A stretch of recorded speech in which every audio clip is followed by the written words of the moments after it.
హరించడంలో ఒక చిత్రం ఉంది. హరించినప్పుడు ఉపాసకుడు క్రమంగా పెరుగుతాడు. పెరిగి శివ అంటే మంగళమును చేరుతాడు. ఈశ్వరా నేను నీ వాడని కావాలి అంటాడు. స్థితిరీత్యా తన వారి మధ్యే ఉంటాడు. తన భార్యతో ఉంటాడు. తన పిల్లలతో ఉంటాడు. కానీ తన వారు ఎవరు అని ప్రశ్నిస్తే లోపల మాత్రం నా శివుడు అని అంటాడు. పైకి అనడు. పైకి అలా అంటే ఇంట్లో గొడవలు వస్తాయి. అలా పైకి అనక్కర్లేదు. నేను చేరవలసింది శివుడనే అంటూ ఉంటాడు. ఇలా అంటూ ఉంటే భార్య భర్తను చేరడానికి ఎలా తపిస్తుందో తాను శంకరుడిని చేరడానికి అలా తపిస్తాడు. అందుకే నాయక, నాయిక భావనలతో కవిత్వములన్నీ వచ్చాయి. రమణ భగవానులు అంతటి వారు అరుణాచల అక్షరమణిమాల అని ఒక రచన చేసి అరుణాచలేశ్వరుని పెళ్ళికొడుకుగా తనను పెళ్ళికూతురుగా సంభావన చేసుకున్నారు. అలాగే వైష్ణవ సంప్రదాయమునందు ఆళ్వారులు అని ఉంటారు. ఆళ్వారులు అనగా ఒక అర్థంలో సమస్త శుభ లక్షణములు కలిగిన స్త్రీలు. మీరు శ్రీ రమణ భగవానులు పూర్వ రాజ శాసనములు చూస్తే ఫలానా ఆళ్వారును రాజు వివాహం చేసుకున్నాడని ఉంటుంది. అనగా వాళ్ళు సమస్తమైన శుభలక్షణములను అనగా గొప్ప పవిత్రమైన భక్తిభావమును కలిగినవారు. ఈశ్వరుడి చేత పొందడానికి యోగ్యమైనవారు. అలాగే మీరు ఈశ్వరుడినే పొందుదామని అనుకున్నప్పుడు భార్య భర్తను చేరినట్టు తాను ఈశ్వరుని చేరాలి అని ఒక్కడే పురుషుడు ఉన్నాడు. శివుడొక్కడే పురుషుడు. వానినే చేరాలంటారు. ఇప్పుడు స్త్రీ పురుష భావన ఉన్నదా? అందరూ స్త్రీలే. అందరూ వానిని చేరాలనుకుంటారు. ఈ పొందిన స్థితి మీకు గమ్మత్తుగా ఉంటుంది. ఒకానొకప్పుడు మహానుభావుడు వల్లభాచార్యులు బృందావనమునకు విజయం చేశారు. అక్కడ వారి శిష్యులు స్తోత్రములు, భజనలు, పాటలతో చాలా ఆనందంగా గడుపుతున్నారు. అదే బృందావనమునకు మీరాబాయి వెళ్ళింది. ఆవిడ కూడా మహాభక్తి తత్పరురాలు. మీరాబాయి వల్లభాచార్యుల వారికి అయ్యా ఒకసారి మీ దర్శనం చెయ్యాలనుకుంటున్నాను అని కబురు చేసింది. అప్పుడు ఆయన అన్నాడు, శ్రీ వల్లభాచార్య మేము స్త్రీలను చూడము. కాబట్టి మీకు దర్శనం పురుషుడు అనుకున్నాను. రెండవ పురుషుడు క్షమించాలి. శ్రీ వల్లభాచార్య మేము స్త్రీలను చూడము కాబట్టి మీకు దర్శనం ఇవ్వడం కుదరదు అని కబురు చేశారు. అప్పుడు మీరాబాయి ఇప్పటి వరకు నేను లోకంలో ఒక్కడే పురుషుడు అనుకున్నాను. రెండవ పురుషుడు ఒకడు వనమునకు వచ్చాడా అని కబురు చేసింది. అలా కబురు చేసేసరికి వల్లభాచార్యుల వారు తెల్లబోయారు.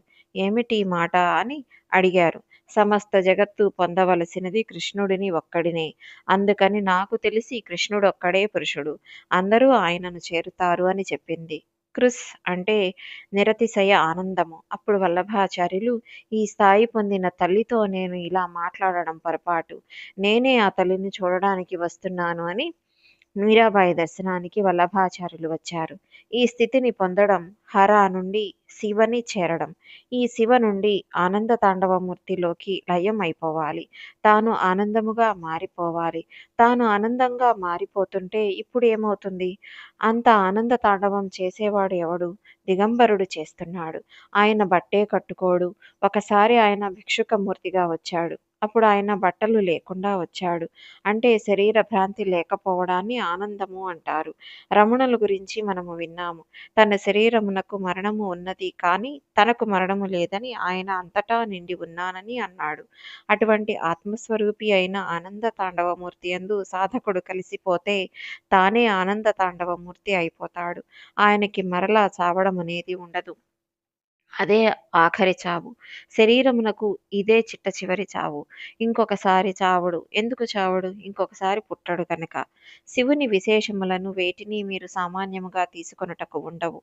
మీరు కేవలము ఒక నటరాజస్వామి వారి మూర్తిని పెట్టుకుని అష్టోత్తరం చేస్తాను, సహస్రం చేస్తాను, నటరాజస్వామి వారి మీద పెద్ద పెద్ద స్తోత్రములు చేస్తాను అంటే మీకు ఈ నటరాజ తత్వము ఆవిష్కరింపబడుతుందా? మీకు లోపల జీర్ణం అవుతుందా? జీర్ణము కాదు. ఇలా చూడాలన్న కోరిక పుట్టడమే చాలా కష్టం. అసలు అలా తెలుసుకుని అలా చూడాలని కోరిక పుట్టినా అది నిలబడడం ఇంకా కష్టం. ఎందుకు అంటే కింద కుడికాలి క్రింద నవ్వుతూ ఒకడు బతికే ఉంటాడు. వాడు ఎప్పుడు లేచి పట్టేసుకుంటాడో మనకి తెలియదు. ఎప్పుడైనా మాయ మళ్ళీ పట్టేస్తుంది. మళ్ళీ కోపంలోకి పడిపోతాడు. ఒక ఉదాహరణను పరిశీలిద్దాం. రావణాసురుడు శంకరుని ప్రార్థన చేశాడు. తనకు ఎటువంటి శంకరుని చూడాలని ఉన్నదో వివరిస్తూ స్తోత్రం చేశాడు.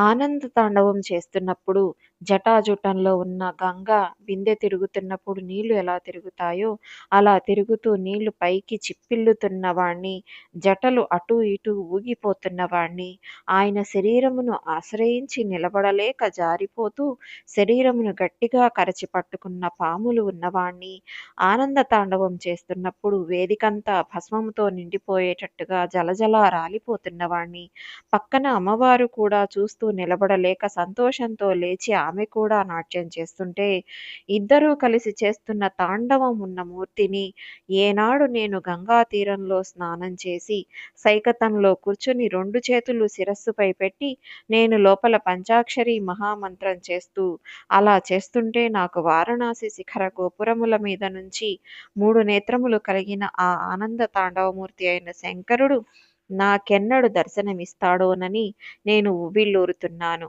నాకు శంకరుడు గురువై ఇట్లు దర్శనమిచ్చుగాక అని స్తోత్రం చేశాడు. ఇంత స్తోత్రం చేసిన రావణాసురుడు అలా నిలబడగలిగాడా? లేదు. పరమేశ్వరుని తనతో కూడా లంకకు రమ్మన్నాడు. ఏమైపోయింది ఈ స్తోత్రం? అంటే అంతలో మాయ కమ్మింది. అడగడం కాదు, అడిగినవాడు నిలబడడం కూడా చాలా కష్టం. నిలబడడానికి శివానుగ్రహం ఉండి తీరాలి. శివానుగ్రహం కలిగితే ఆయనే నడిపిస్తాడు. ఈ నడిపించటం అన్నది శాస్త్రంలో చాలా చిత్రంగా ఉంటుంది.